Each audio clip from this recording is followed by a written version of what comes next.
So, well, thank you very much and welcome everybody. Thank you to Mr. Marcus for being here. It's a pleasure as Instituto Bruno Leoni to have you all here and also to speak today with such a great mind about the electronic communication regulation in the EU. Point of view is a great topic. Telecommunication is I usually call it a magic world because it's a fast changing sector. It's probably, well, the sector that is driving economic growth right now, or one of the sectors that is driving economic growth. So today we are delighted, of course, to welcome Marcus. As you probably know, Marcus is currently senior fellow at Bruegel, one of the most influential think tanks in the world. Actually, the 6th most influential think tanks in the world, according to the latest ranking of think tanks. Marcus is a leading expert in electronic communication regulation and is author of numerous studies, papers, and also a book on data network design. So he decades in this field, in this industry, and so we are really pleased to have you with us today. He will speak about his latest paper, which was published just a couple of months ago in August, and at the same time he will of course discuss with us the future of the European Union in terms of electronic communication regulation, and if there is an alternative, or actually a real alternative to the proposal that the European Commission is currently pushing. In 2013, the European Commission put forward a strong legislative package. It was a relatively intrusive legislative package, which was then voted against by both the European Parliament and the European Council. And then in 2016, again, the European Commission is trying to push for new proposals, a little bit less intrusive, so we're actually discussing earlier on. And so we are really happy to have you here to discuss all these great issues.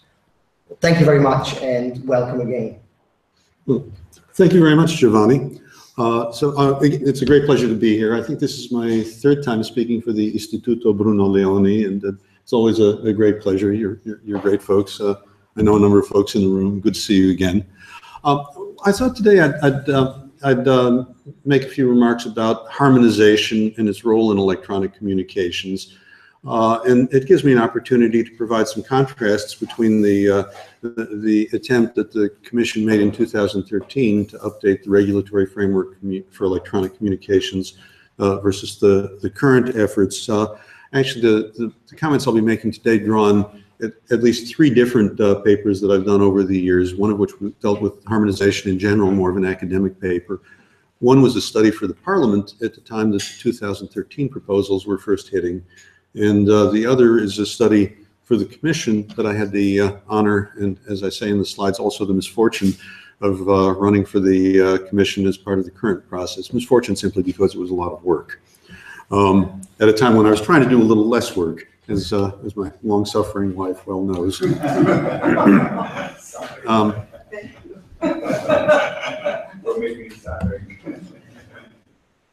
Yes, my very patient wife, I should add. So I'll probably be clearing my throat a bit. I came down with a cold about a week ago. I thought that a week in La Bella Italia would be good for it, and I wasn't quite counting on as much cold and rain as we've hit. So there we go. Okay, what I'll be talking about today, a little historical background on efforts to update the regulatory framework, and some general discussion, how much harmonization is realistically achievable, what can we actually hope for in Europe, why do we think we want harmonization, what are we as Europe, a few overarching themes, and then I'll touch on analysis of some specific thematic areas. In a way, these are things that I looked at both as part of my work for the Parliament in 2013 and as part of my work for the Commission in 2016. So I think the more recent findings are actually much richer. I had a lot more data to work with.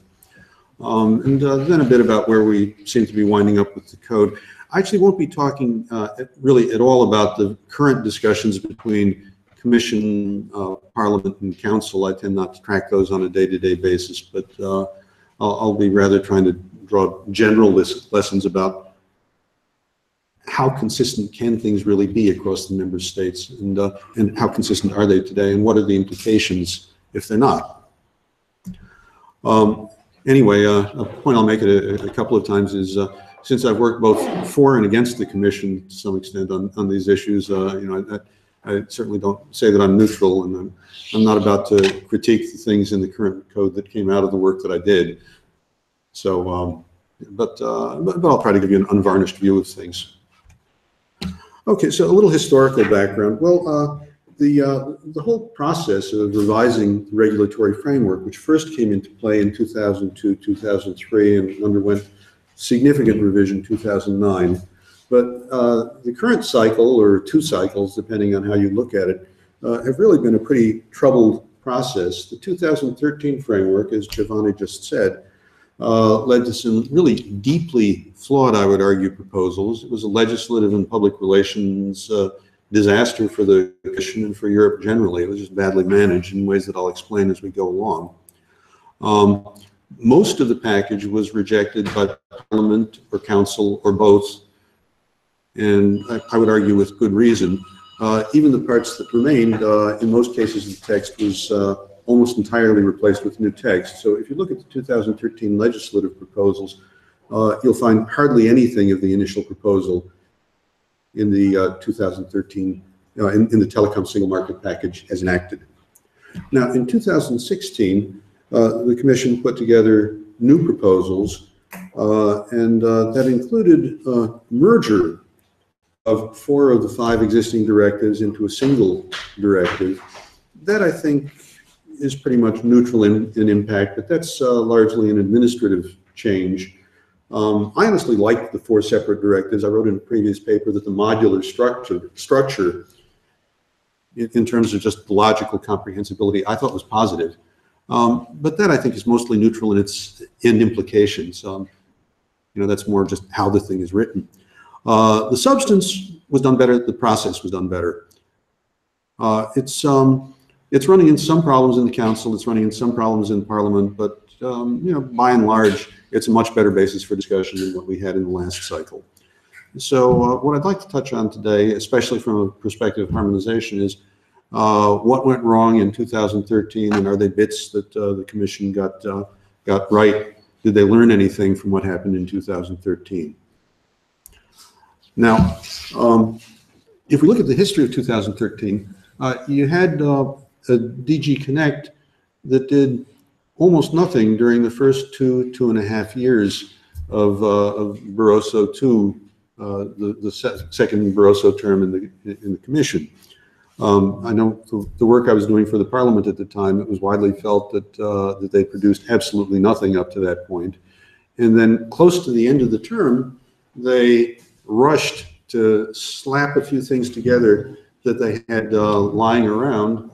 And in almost every case, they drafted a package that was simply looking to solve problems solely by transferring authority from the member states and the regulators to the Commission itself. So it's small wonder that this got knocked down.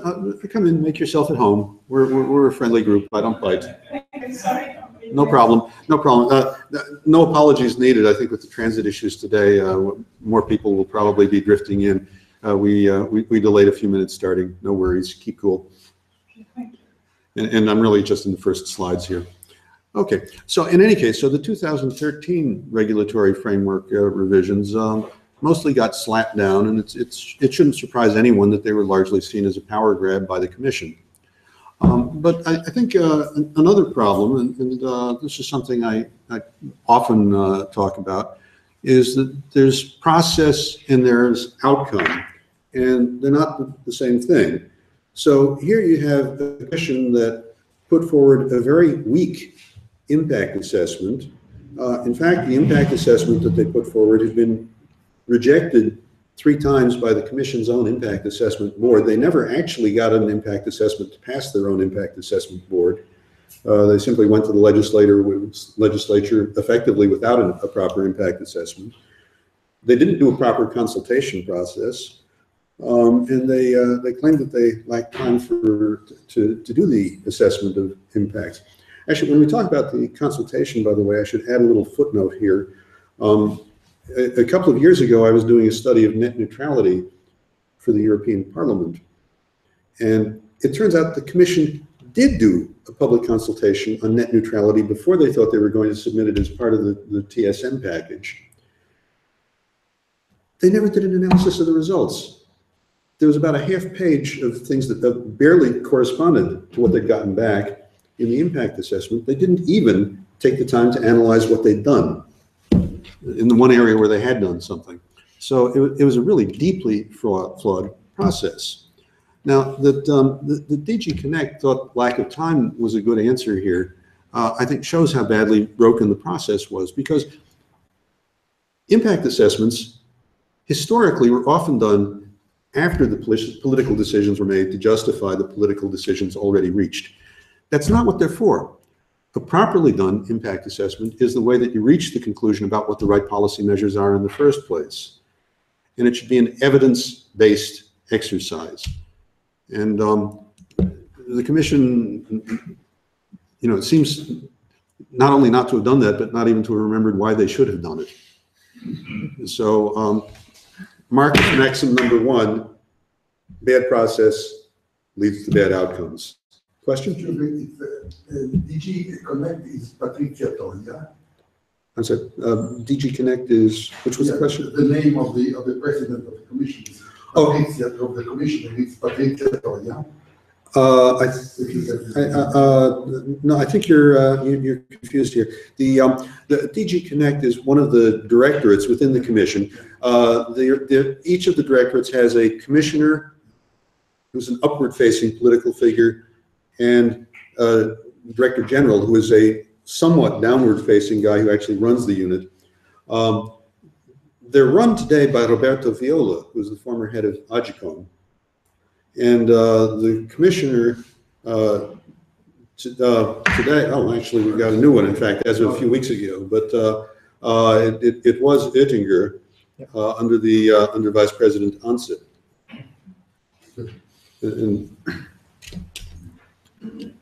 Okay, anyway, so yes, this is the part of the commission actually that's responsible for electronic communications, for most media policy, and so on. Okay, anyway, so kind of a debacle. And what are some of the overarching themes that I want to touch on today, other than the ones I've already made about bad process? It seems to me that there are lessons we can take away. Some of them deal with centralization versus decentralization of authority and power. Some of them deal with regulation versus industrial policy, and other harmonization versus uniformity. How consistent can things be across the member state? And a little bit also about ambition versus realism. These are things we could think about as a result of really as a result of both exercises. Why do we want harmonization? Why do we think we need it? Is it the same as uniformity? What benefits do we get? And a little bit also, we talk about a European Union. Are we a union? I think that Brexit and a number of the events of recent years suggest that we need to think a little bit about what we are. And also, how different are the member states in ways that are not so easily changed, that are sort of immutable, that are not, that are really exogenous things that flow into what we have, rather than endogenous things that we can address through regulation. So there, okay, so a first point, regulation is an instrument or a set of instruments, but it's not the only set of instruments. A lot of the focus of the package has been to deal with competitive issues, to manage scarce resources. The current framework was put in place in 2002, 2003, at a time when copper networks were widely deployed in Western Europe. Eastern Europe hadn't yet joined the European Union. And networks were fairly stable investment levels were fairly stable. Investment demands were fairly stable. What we have today is a situation where we're looking to rapidly deploy new technologies, fairly expensive technologies in some cases, mobile technologies, also fixed technologies. Something that I've frequently talked about but won't be spending time on today is broadband deployment and the need to deploy deeper and deeper into the networks, eventually to homes. I would argue not necessarily right away. You know, I think getting the right time sequencing is important. But one way or another, it means that investment becomes a key issue. And one of the thrusts, actually, in all of the work since both in 2013 and 2016 has been to try to promote that. But ultimately, I would argue investment is not mainly the goal of the regulatory frame. There are things that the regulatory framework can do that get in the way of investment. Those should be cleared away. But ultimately, that's industrial policy. Industrial policy has a different structure. Industrial policy is subject to political accountability. Regulation normally is within a set of predefined rules, subject instead to administrative and judicial accountability. So they have different kinds of accountability.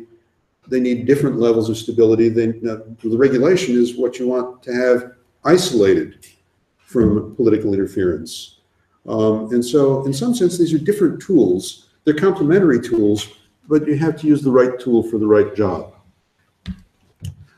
Now, as far as harmonization, we have this word that is already very visible even in the first regulatory framework from 2002, and that's harmonization. What we don't see in the framework is uniformity. And that's right. The European member states differ greatly from one another in many different dimensions.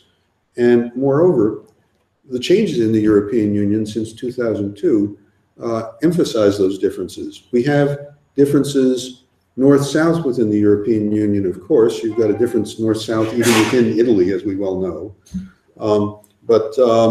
But also with the addition of the 10 new member states that joined in 2004 and also the addition of Bulgaria, Romania, Croatia, it means that you've got a lot of member states in the East.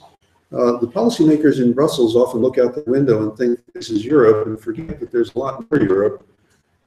These are mostly cases that didn't have fully deployed copper networks at the time of the transition, at the time of the fall of the Iron Curtain. They have substantially different economic circumstances, substantially different path dependencies. So regulation has to take account of that. And in fact, I would argue the 2002-2003 framework did a good job by trying to establish common process, common outcome. Again, process, outcome, not the same thing. And so that I think was properly recognized. Now, I think it's interesting. People sometimes compare Europe to the United States, say, why can't we be like America? You've probably picked up from my accent. I was born in the United States. I've lived a lot of my life in the United States, so I have a view on this. And when you look at where the European Union came from versus the United States, there are important differences. There are also some parallels. We often speak of Europe as having no in the world. There's one that I think often gets forgotten. Now, with Europe, we have the European Union that arose as a response to two catastrophic world wars and progressively was expanded, improved, consolidated, Hague Convention, Hague Conference rather, Treaty of Rome, Maastricht, Lisbon, and especially two great triumphs, the Schengen area and the Eurozone. Growth in the number of member states, which also was accompanied with a growth in diversity. If you look at the United States came, of course, out of a war of independence against England. But what many people don't realize is the U.S. didn't immediately become a federal republic. There was a period of about 10 years where the United States functioned as a confederation under Articles of Confederation and Perpetual Union. And there, the key phrase was each state retains its sovereignty, freedom, and independence every power, jurisdiction, and right which is not by this confederation expressly delegated. So if you think about it, this might sound a little familiar. And it was abandoned circa 1789, about 10 years later, and there were many different problems with it. You had no president, no strong central executive, no coherent control over foreign policy, and also difficulties for the central government to enforce its decisions against the states. So there you've got a system that after only 10 years was abandoned, but that had many parallels to Europe. So there's a message there. But I would argue what we have in Europe today has parallels to this confederation.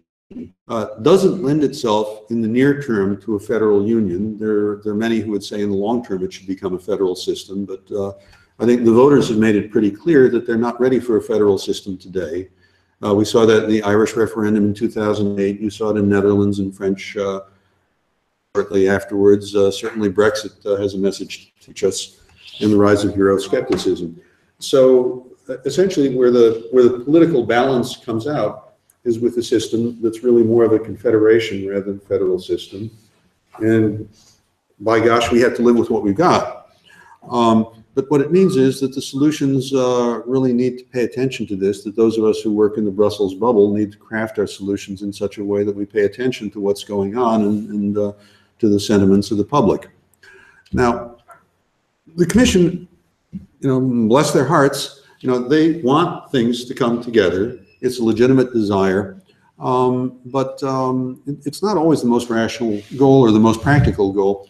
I like to point people to this document, which was commissioned, not DG Connect. It dealt with energy and other areas as well, transport. But in the area of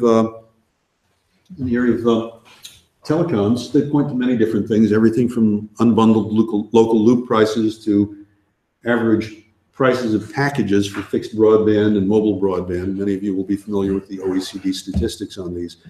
And the heights of these bars, first off, the clusters each represent one set of indicators.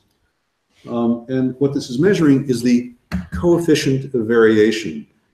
Those of you that have done a little statistics will remember this is the standard deviation divided by the mean. So it's a measure of how variable these things are across the member states. And what troubled them was things were diverse and they didn't seem to be converging very quickly. And well, that's right. But a natural question is, how much can we expect them to converge? So take a look at this red line, which I'll be explaining in just a second. So you figure there are big differences among the member states. There are path dependencies in how they got where they are, and those affect anything from, in terms of telecom, distribution of cable, the development of cable, population dispersion, the east-west differences that I mentioned before, where many of the eastern member states didn't have fully deployed networks. But demographics and also topology, mountains, highlands, islands, all of these complicate the network deployment story. And if you ask yourself, how different are the member states? If you look at almost any indicator, you find that the member states have wide diversity. Think about disposable income, consumer willingness to pay. One of the things I like to point to is, this is just sort of a very basic statistic. If you look at GDP per capita, which is obviously linked to ability to pay, to average wages, to willingness to pay, that's also extremely diverse across the member states. And if you work out the coefficient of variation, it's 0.64, which is the red line here. So, I mean, how could you expect these other indicators like average price of telecom services to be less diverse than something as basic as GDP per capita? So the point is, again, that we should like things to be consistent. It's a legitimate desire. We also need to be a little realistic about how much we can achieve and how much we can hope to achieve solely through telecommunications regulation. Okay, now, some areas I looked at both in the work for the Parliament in 2013 and then in more detail in the work for the Commission in 2016. I was engaged in studies that looked at exactly these issues of consistency across the member states. So I'll be putting up some tables, most of which come from the more recent work. Basically, we had a much larger budget and more ability to capture statistics. The 2016 study was done by my former employer, Vic, together with an institute at the University of Namur and also Cullen International, which did a great job gathering the data, bless their hearts.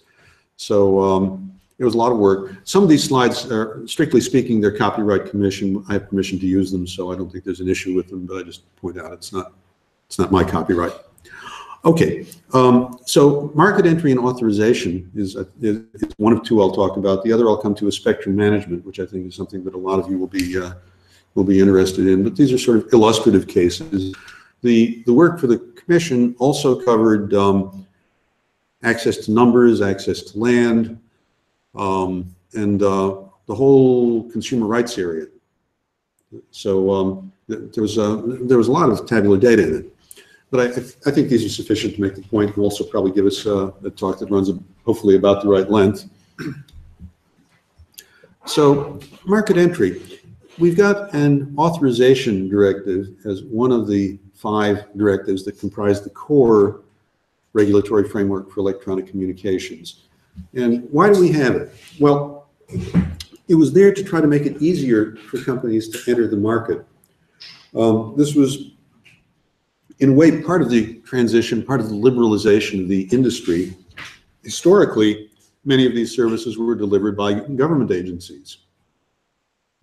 So the privatization process had to open things up, and had to open things up in such a way that the new entrants weren't disadvantaged by competing with the former monopolies. The concern had been that in many of the member states that it would be difficult, there would be bureaucratic hurdles to being permitted to deliver electronic communication services. So you've got a fairly short directive as one of the 5 that sets a list of maximum obligations that the member states can impose on new firms. I should probably say a word for those of you that aren't deeply steeped in the mechanics here. There are 2 main instruments used for legislation in Europe. One is directives, the other is regulations. The regulations take direct effect within the member states. The directives are basically a command to the member states to implement national legislation. Regulations can be appropriate, especially for things that are sort of simple and well-defined. The directives are more suitable for more complex issues, and especially where they have to be tailored to meet the structure of legislative instruments within the member states. So the telecom framework was all directives. And this basically told the member states to implement legislation. Those of you who remember the history will know the 2002-2003 package was implemented late almost everywhere, but it was eventually implemented. Most cases, the directions to the member states say what has to be done, but they rarely set an upper limit on what may be done. This means that often you have member states that get a little more enthusiastic than others. You get variations across the member states. It can matter. It can matter for companies that try to do business in multiple member states at once because they have to know the conditions in each of the member states. The authorization directive, I would say rightly, sets a list of maximum obligations. And in doing so, it's more restrictive than most directives, which I think was right in this case. It was trying to say the member states may not do too many things to intrude with the ability of companies entering the field.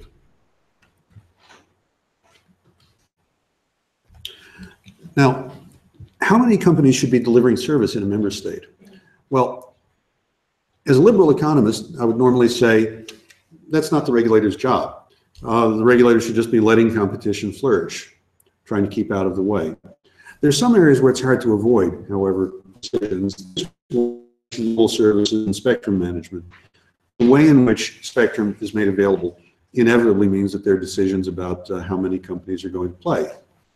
So these things are interrelated, and in fact, the two topics that I'll be using, the two thematic areas, authorization and spectrum management, are closely interlinked when we look at their effects. Anyway, a key finding was the market entry processes. This is probably one of the parts of the regulatory framework that worked best. And as a result, it's not an area where too much can be done to improve it. There are possibilities to tune it up a little bit. But this was one that mostly we got right in the first place. For both fixed and for mobile services, there's been a growth in the number of firms. I'll talk about the number of mobile firms a little later when I get to the spectrum part. Also, though, compared to 2002, there was a large increase in the number of fixed operators of various kinds. So mostly this has worked. It's done what it was supposed to do. It enabled companies to enter at a time when it otherwise might have been difficult for them to enter. The main areas where we face challenges here and elsewhere are how to handle non-traditional services over the top services, but that's kind of a separate issue. It's a related issue. Now, the 2013 approach, this was probably one of the weakest parts of the Commission's 2013 proposal. About a quarter to a third of the total text was spent trying to define a mechanism where a company that did business in multiple member states could register in one of them and then do business in all of them. And it involved a lot of back and forth communication between the national regulatory authorities in both member states. So the natural question is, what did the Commission think was solving here? And the answer is, I think if they had looked at the problem, they would have understood there was no problem. I'm not aware of any market player that ever thought that this was a problem area. I've led studies, also a study of voice over IP for the Commission in 2008. The market players were pretty clear then in saying, authorization is the least of our worries. We may have trouble getting numbers or other things that we need to be able to operate. In the case of a mobile operator, we may have problems getting spectrum. But nobody believed that authorization was a problem. That's fairly clear in my interviews. The Commission had done a proper consultation in 2013. They should have found this. Even without a consultation, the weak impact assessment, if they bothered to read their impact assessment, they should have concluded that authorization wasn't a problem. It only found problems with spectrum. That's a fairly clear conclusion from the 2016 consultation impact assessment. Here you got a quite complex set of mechanisms that risked a lot of distortion through the required interaction between multiple NRAs. It risked greatly undermining the existing system that was mostly working to solve a problem that mostly wasn't a problem. So again, you've got to look at the broader things. I mean, at an intellectual level, you know, at a first glimpse, you might say, well, having one authorization for all of Europe sounds great, but you need to look deeper at the issues and see, is there a real problem, and does this actually address a real problem that we have? In the 2016 study, since I was working with multiple different areas, I used SWOT analysis as a way of trying to link together different findings. I don't know how many of you dealt with these, but it's a simple management consultant kind of approach. You look for a given question or topical area at strengths, weaknesses, threats, and you group those and cluster them. The strengths and the opportunities are positive, the weaknesses and the threats are negative. The strengths and weaknesses are things that are current or predictable with high certainty. The threats and opportunities are things that are less certain and more conjectural and more future oriented. So it's a way to look at these. I used that as a tool in this study for a couple of reasons. One was it gave me a consistent way to compare all of these different functional areas. How do you compare spectrum to access to numbers? And it gave me a way to map them together. Also, though, it's useful because usually when the Commission does their better regulation principles, they're looking only at the problem areas. They don't look at the parts that are working right. And this enables a more balanced approach. But it flows directly in because, of course, the weaknesses are exactly the things that you want to address through the action lines that form the options in the policies. So it was just a helpful way to look at things. Okay. So are there threats? There are no threats. And there's actually not many things wrong with the system. As far as opportunities, a fairly limited number, just leaping ahead a little. Some of the problems dealt with differences between OTT versus non-OTT services. In other words, the new services that didn't strictly fall within the definitions of electronic communication services versus traditional services. This has been a long-standing concern. Also, as far as basically, as far as the question of single authorization, Barrick had really solved this problem in analysis they'd done a few years ago and simply hadn't been taken up in European legislation. What they said was, if you simply created a standard form in a well-known, well-used language like English that could be used in all of the member states, why do you need a single authorization that involves multiple NRAs? Just let a company file the same form in as many member states as they want to deal with and have done with it. Easy. So, basically, this is not an area that required a big, complicated fix. Spectrum management is an area that does require big, complicated fixes. So let me back up a little. Well, actually, a question.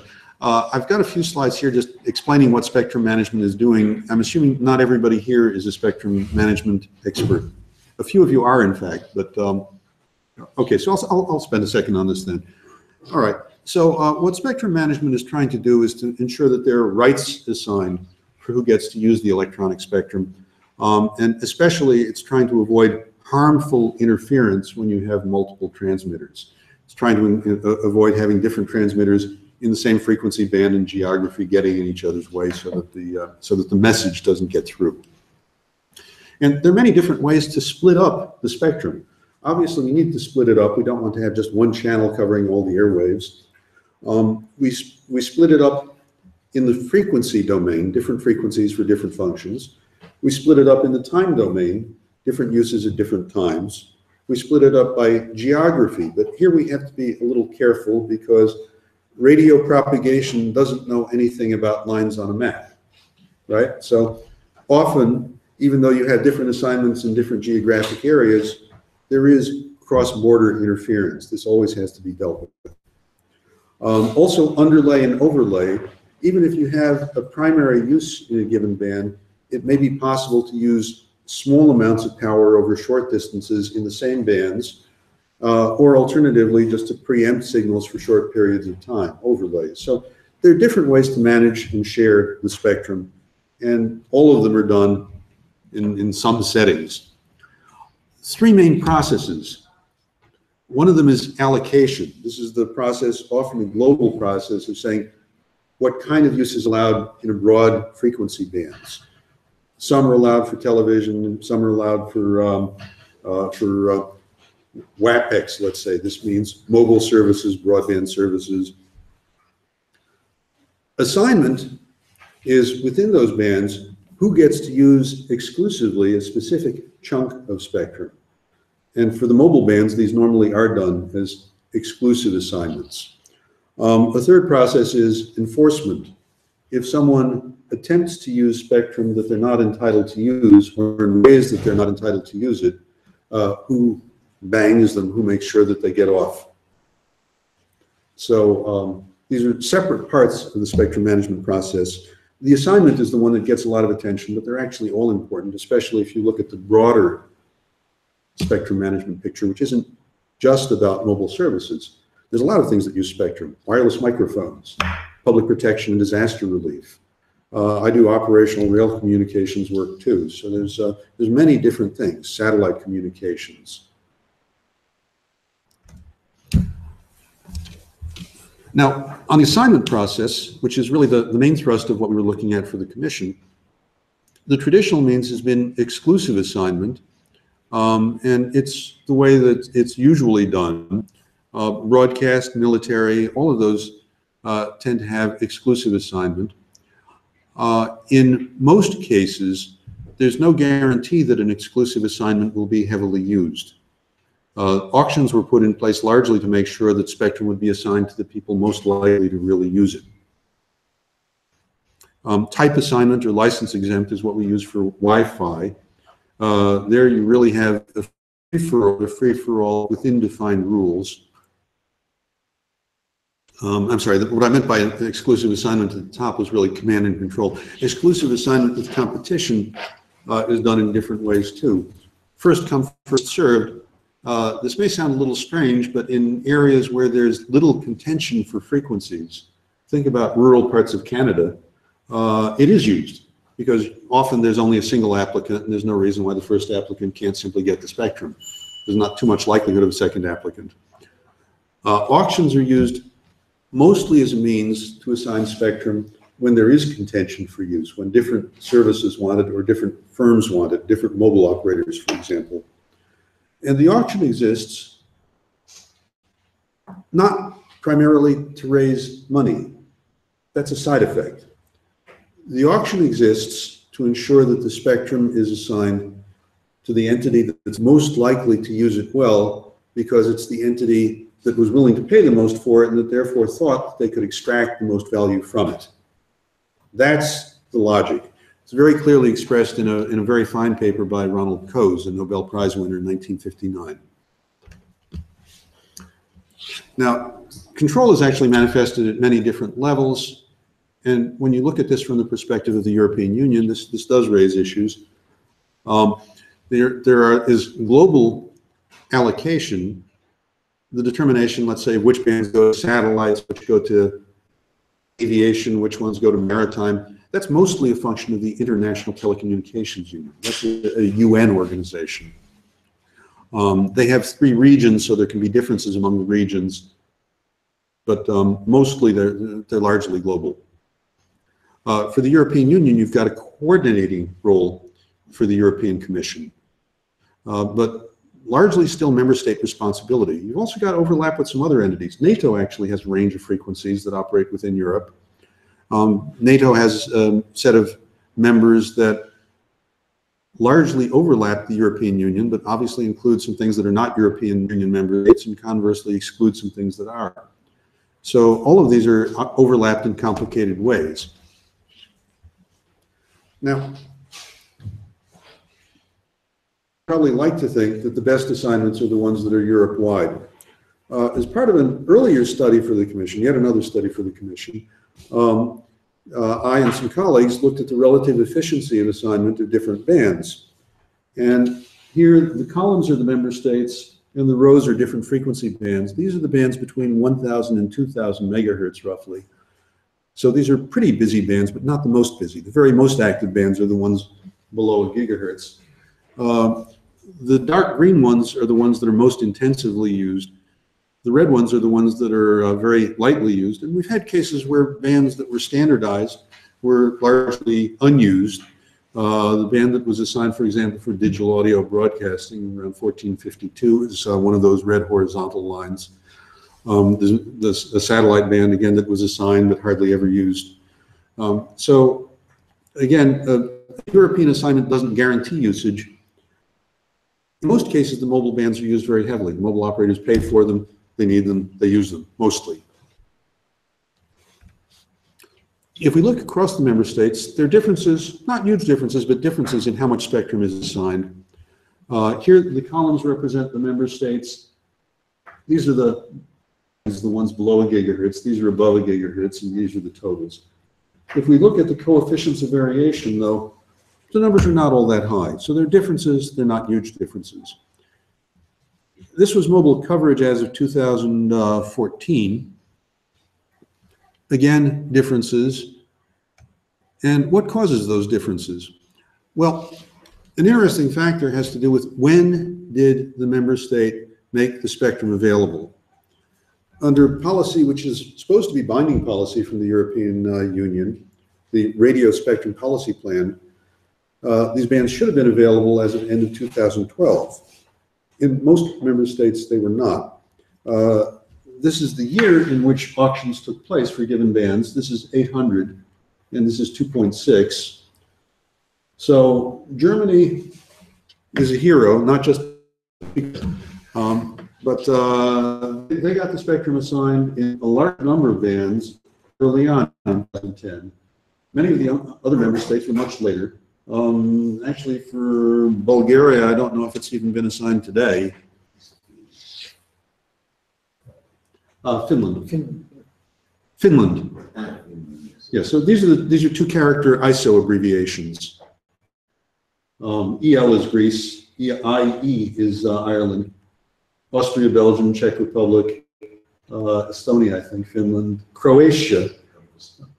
I don't think we have Kurdistan, no. Yeah, these are EU member states.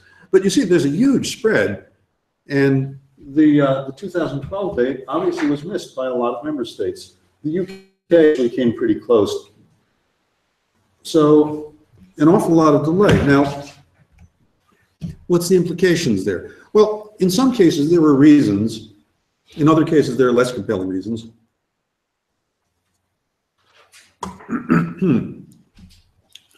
One of the legitimate reasons has to do with cross-border interference. Radio signals don't know anything about lines on a map. So some of the countries border, for example, Russia. And there can be some coordination with Russia, but the European Union certainly doesn't have doesn't control what Russia does and vice versa. What we often forget is that with countries across the Mediterranean and North Africa, as spectrum experts in Italy well know, signal travels perfectly well over water. And so again, radio signals don't care about those either. There can definitely be interference from North African countries, and it's a real issue in the broadcasting bands. So coordination is needed, and where it hasn't been done, there is a risk of interference. Here, the concern in the 800 band is that it was spectrum that had been previously used for broadcasting towers with high power, and that definitely has prospect to interfere with medium power, medium height towers used by mobile services. So it's a concern. But consider there's a second effect. Suppose a country like Germany allocates the spectrum right on time, as in fact they did. Well, Germany borders a lot of countries. And so there are risks of cross-border effects from all of the neighbors who didn't assign on time, which meant that even if companies won spectrum, they were limited in the amount of the national territory that they could usefully cover with it until their neighbors got their acts together. And of course, it means if someone is really slow, it really perpetuates delays for a long time into neighboring countries. This is a real challenge. Now, we attempted a number of regressions in the study, and most of them, to be honest, didn't produce anything terribly useful. This one did. It's a fairly obvious result, but it's an important result. The fact that it's obvious doesn't make it any less important. And what it basically says is, if you look at the year in which the assignments were made, and compare that to the amount of LTE coverage in 2014. So here we're looking at the spectrum that's best for new generation mobile. And it's saying the sooner you got it out, the more coverage you had. As I said, this shouldn't surprise anybody, it's obvious, but it's statistically significant and it's important. So here, I like to channel former British Prime Minister Gladstone. He talked about justice delayed is justice denied. I like to say that spectrum delayed is spectrum denied. And it means that potential efficiencies are lost. Lack of predictability, costs for the sector, needless costs. So this is an area where better coordination across the member states would be good. And this is an area where I think most commercial parties think that better coordination would be good. Basically, the MNOs that benefited, were ones. So actually here I've got an estimate from one of the German market players. They figured that they lost something like 160 million by virtue of the delays in the neighboring member states. Because they couldn't deploy the service, they had to deploy at greater expense into less efficient bands. The 800 band would have been the most efficient by far for the service. There's also actually quite a good paper by Tom Hazlitt, an American economist, that tries to quantify the effect of some flawed auctions in Greece and Belgium in 2000 and 2002. It's an interesting piece of work. He came up with some pretty good numbers, and what it says, once again, there are real costs if governments do flawed auctions that result in a failure to assign spectrum in a timely fashion. So this is a real message. Assigning different ways, it's not necessarily a defect. Again, there are different circumstances, and there are also different preferences. Price.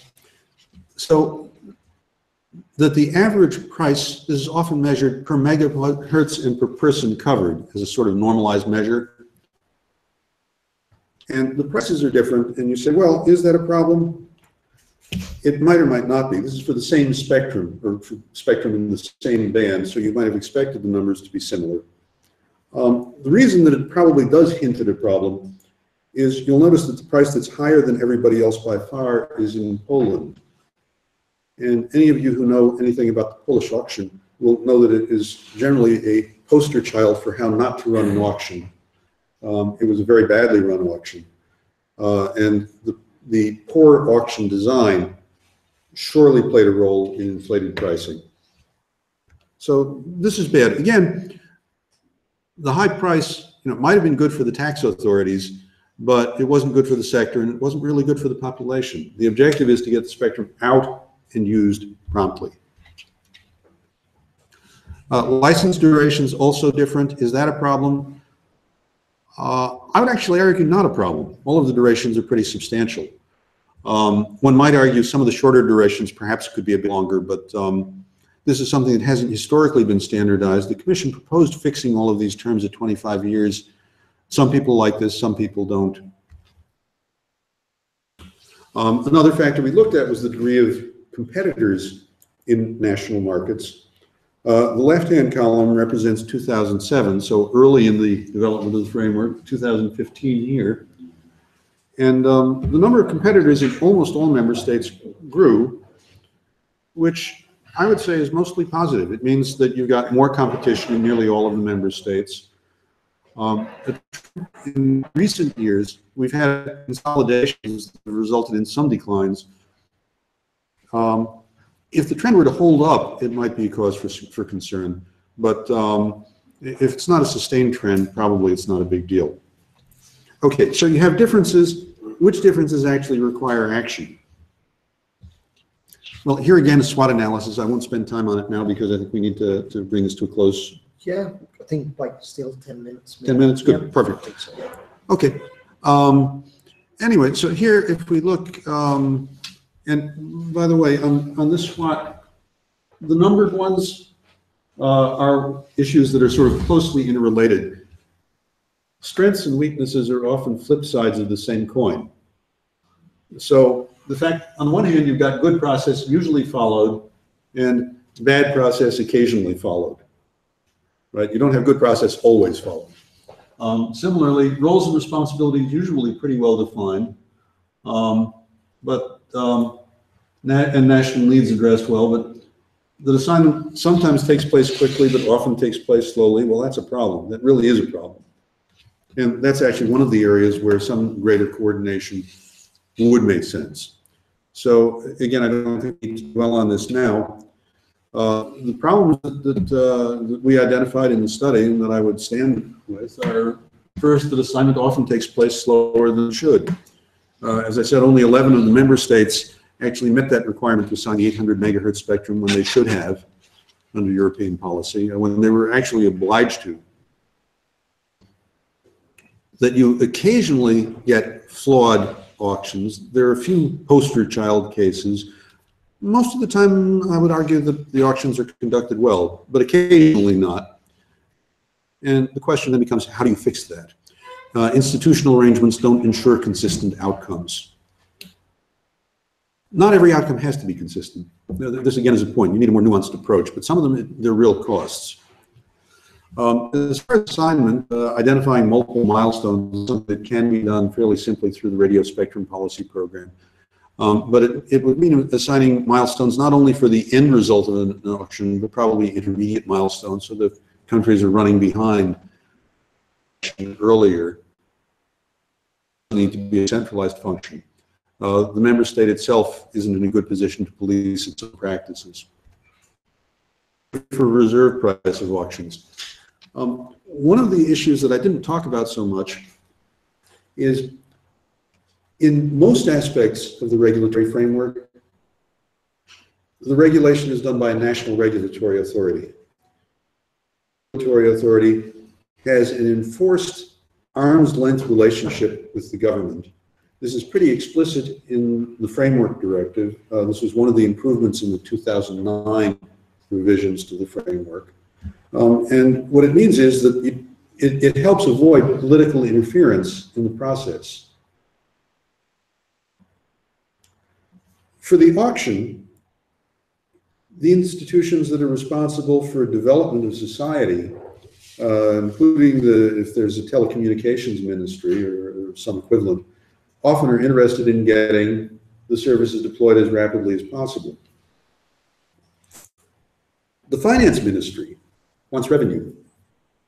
So the government is itself subject to a conflict of interest that it's not likely to be able to police itself.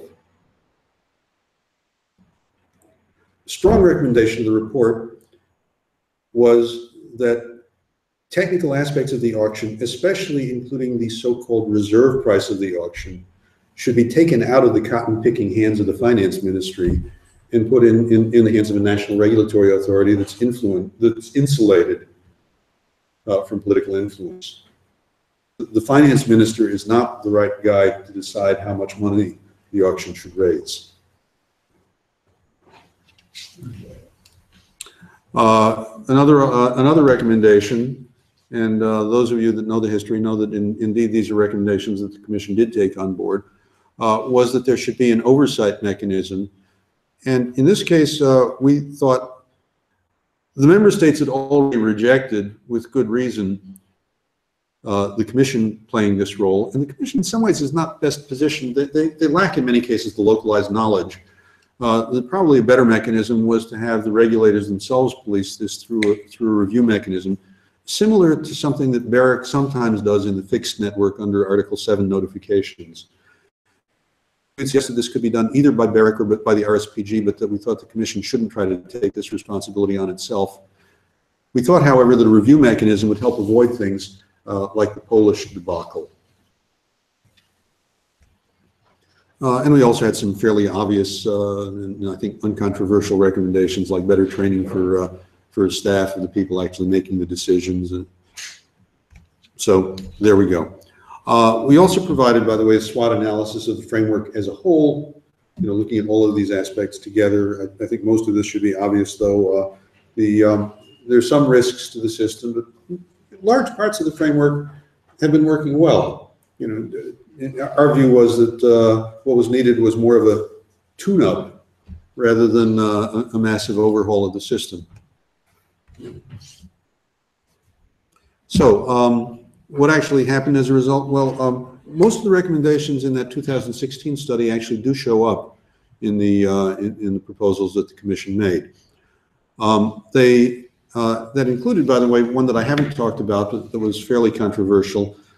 We argued that with the large numbers of cell sites that are likely to be needed for new mobile services, that more attention was needed in the area of rules at local and member state level about EF. This is electromagnetic radiation potential health effects. There have been standards at European and at international level. A few of the member states, or a few, in some cases, metropolitan areas, impose much more restrictive rules. Italy, I believe, is one of them. Belgium is another. Bulgaria, I think, a third. So there are some member states that have standards that are more restrictive. And in most cases, there's no particular scientific basis for the more stringent standards. It's the voters don't pay for this; the network operators do. I see Guido chuckling, which, yeah. Basically the argument was that the member state, that the Commission should have some ability to push back on EMF standards that seem to be set without a sound scientific basis at levels higher than those of European and global norms. And that actually also, after much discussion with the Commission, who were really terrified by this one, I might add, that did make it into their proposal. Okay, so, there's been a lot of discussion back and forth. Needless to say, some of this, particularly the areas that represented some greater authority or some transfer from the member states or the NRAs to the Commission, naturally evoked concern in the member states or among the regulators. That's not a surprise. I would argue that what the Commission did in the current cycle was enormously better than what they did in 2013. And again, I can't exactly claim to be unbiased here, but I think they simply did a much better job. There are many things that can be debated, and with good reason. There's a lot of things where there's plenty of room for debate.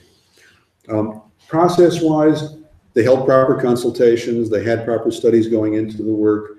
The impact assessment was done competently.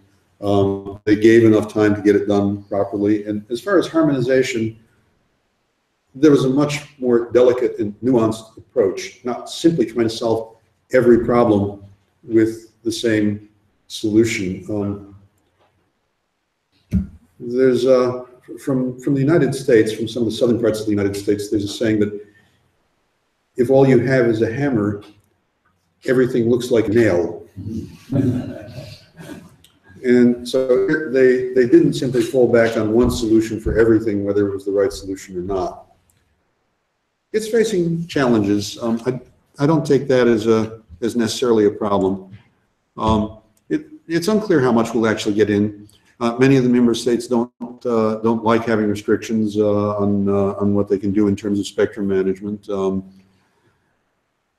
Shifting competence from ministries to the NRAs is something that had some support among the NRAs. I wouldn't say all, but there's some support for it. I think it's clearly the right thing to do.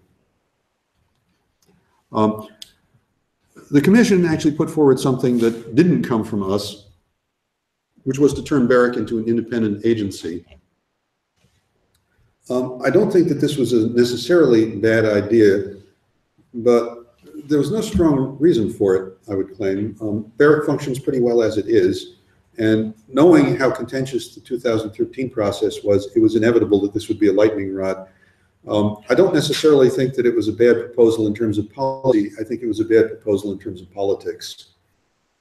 And I actually don't think that, I don't think it actually makes very much difference in the end. Independent review has gotten somewhat mixed reviews. Council most recently proposed that it should be done by RSPG rather than by BEREC. Actually, our study was sort of neutral on which body should do it, but if it's done by RSPG, then again, RSPG should have some independence from the national governments. If it's done in conjunction with the other changes, it might be okay. RSPG would probably need more authority. What RSPG had wanted to do years ago was to have voluntary review. And this is not a bad idea, especially if you look at it in terms of competence building and training. But if you look at it as a means of avoiding bad or stupid decisions, then I would argue the bad or stupid decisions are precisely the ones that won't be voluntarily submitted. So if you're going to have a process, I think you need a process with some teeth in it. And the 25-year lease term has, of course, also been contentious. So what I would say, if we look at all of these harmonization issues, I think the Commission had a much better approach in 2016 than previously, both in terms of substance and also in terms of process. That there's room for disagreement on a lot of points doesn't especially trouble me. That's what the political process is about. I mean, there's plenty of room here for reasonable people to disagree on things.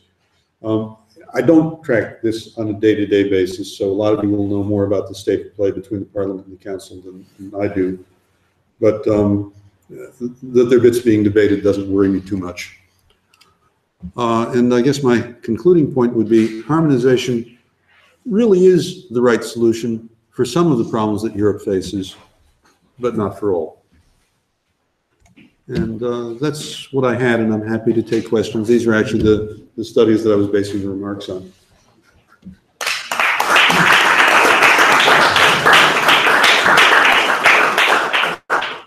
Thank you very much for this lovely speech.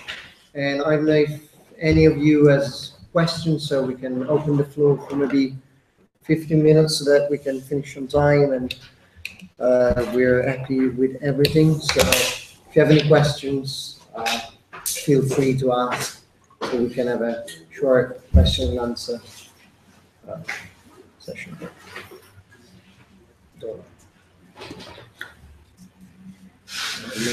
I stunned them. Oh, yeah. Indeed. You just mentioned the Article 7 procedure, and you didn't go through it, but I guess one of the best way, or probably the only way that the Commission has to try to put forward some harmonization at the application level is through this procedure. I'd just like to know your thought about it, if it works well, if it can be improved, or what else? Well, I guess I would start by saying at a political level, I have some sense that there's been so much commotion over Article 7, especially in the revisions that led up to the 2009 review, that to me it's a good thing to sit where it is for a while. I wrote several papers comparing European to American regulation, including when I was with the US Federal Communications Commission. And before the framework was put in place, I'd said, boy, if there's going to be problems anywhere, it will be in the Article 7 process. This is hopelessly complex. Look at the huge number of reviews that are needed. This is asking for trouble. What I wrote a few years later was, doggone, it works much better than I would have guessed. And I would actually stay with that opinion. I think that the improvements that were made in 2009, where BEREC was granted a role in cases, if the Commission had doubt, what was clear from the beginning was that the Commission would have an effective veto power in the first two phases of market review. The first one is determining which markets are susceptible, how to define them for the member state. Which I should probably back up. Article 7 relates to application of remedies, generally asymmetric remedies imposed only on the network operator that's felt to have significant market power. The way this is done, the Commission has takes a position on which markets need to get looked at. These are the markets susceptible to ex-ante regulation. It is required to evaluate them generally every 3 years. And their judgment on each of three aspects gets referred back to the Commission for review. The first of these is how to define the market. The second is who has SMP, significant market power. And the third is what are the remedies needed to correct it. So this is so everybody knows what I'm talking about. Okay, now, excuse me? And enforcing them, yes, also important. So then also in the remedies, really. So for the first and second phase, for how to define the market in national circumstances and who has market power, the Commission always had veto power over that. For the third, the remedies, historically the Commission didn't have a lot of authority. They could express an opinion, but the member state could still go ahead and do what they wanted. The changes that were made in 2009 gave the Commission ability to refer that to BEREC, and BEREC itself was created. It was an enhanced version of an organization that previously existed, the European Regulators Group, ERG. And so BEREC then could issue an opinion that had some force, some teeth to it. So that's the process that we have now. Now, you know, I tend to work at sort of a strategic level, so I don't actually see the day-to-day workings of these things. There will be people, and I'm sure Guido is one of them, who know more about how this works in practice. My general sense has been that the process works pretty well. One of the concerns that a lot of people had about BEREC, they had worried that the regulators wouldn't be willing to take on one another. When the process was originally created, this whole Article 7 process, somehow the legislators thought that the people who would be commenting on the decisions taken would be not only market players, but also other regulators. Well, guess what? That never happened. I'm not aware of a single instance actually where it happened, where one regulator commented on another under Article 7. And what was the reason? Anybody want to take a guess? Basically, they were all afraid if they started complaining about one another that they would get complaints back. So no regulator ever, to the best of my knowledge, ever filed a negative comment on another regulator's decision.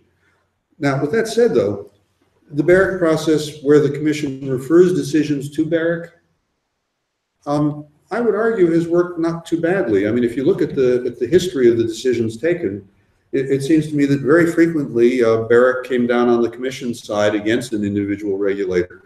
Since they were forced in that case to look at a decision, I would say that they looked at it fairly objectively. My overall sense, it's a fairly high overhead process, but I think it works pretty well. Do you have a different view, Guido, or? No, I mean, it takes the process a little bit longer because it always takes time. It's like 6 months. And so if you haven't already, you'll be waiting for 6 months to know the remedy that you will be.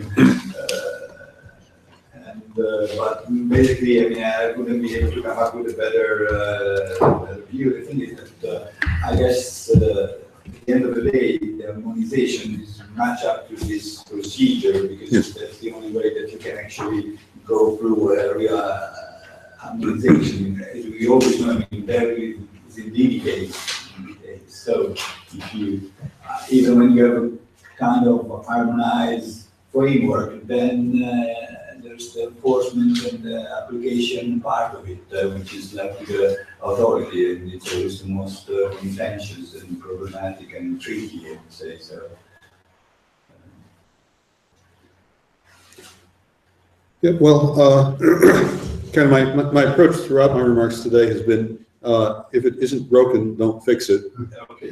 And that's been my thrust. But you know, so are you even thinking to give to BEREC even more power? Because you mentioned that you could have a kind of role for spectrum assignment and similar to the role that it actually has today for what regards the remedy side. So. That was exactly my point. Yeah, yeah. I'd be interested in your thoughts on that. So, as I said, it seemed to me, that you didn't need a process quite as heavy as the full Article 7 process for spectrum, because many of the decisions are done pretty well by the national authorities. But it seemed to me that at least one cross-check was important, and that taking an approach similar, exactly as you say, I was really modeling in the report. I was proposing something similar to the role that BEREC plays in fixed networks. Major spectrum decisions. Again, the member states, not surprisingly, have been very prickly about this, but to me it makes sense, and I don't actually see a better way to do it. It seems to me that trying to give that authority to the Commission would be far more contentious.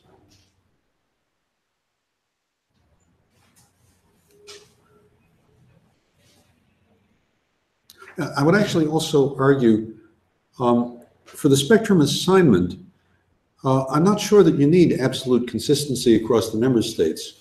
You need consistency, at least in how the bands are used, so that you don't get needless cross-border interference. But the question of who gets the spectrum in a given member state doesn't actually have to be consistent across all of them. And I think market players have generally been resistant to the idea of having, let's say, Europe-wide spectrum auctions. It puts too many eggs in one basket. If they lose everything. You know, this was really intended more to protect against bad process rather than to get absolute consistency.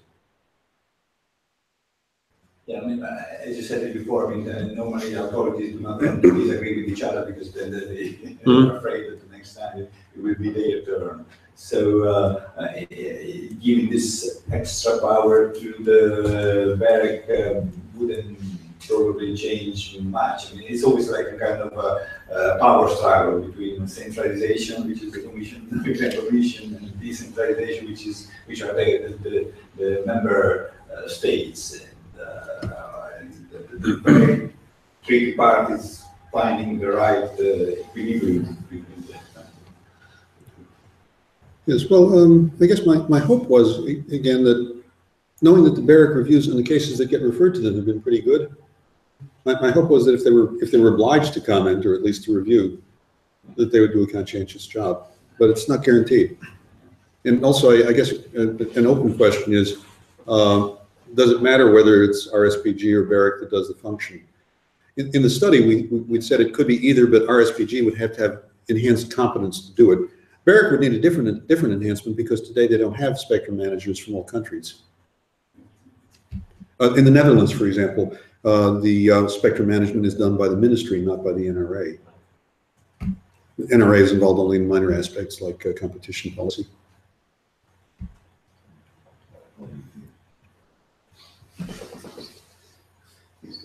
Is there any other questions, floor, or we can eventually close the talk, I think, but it was great. Thank you very much.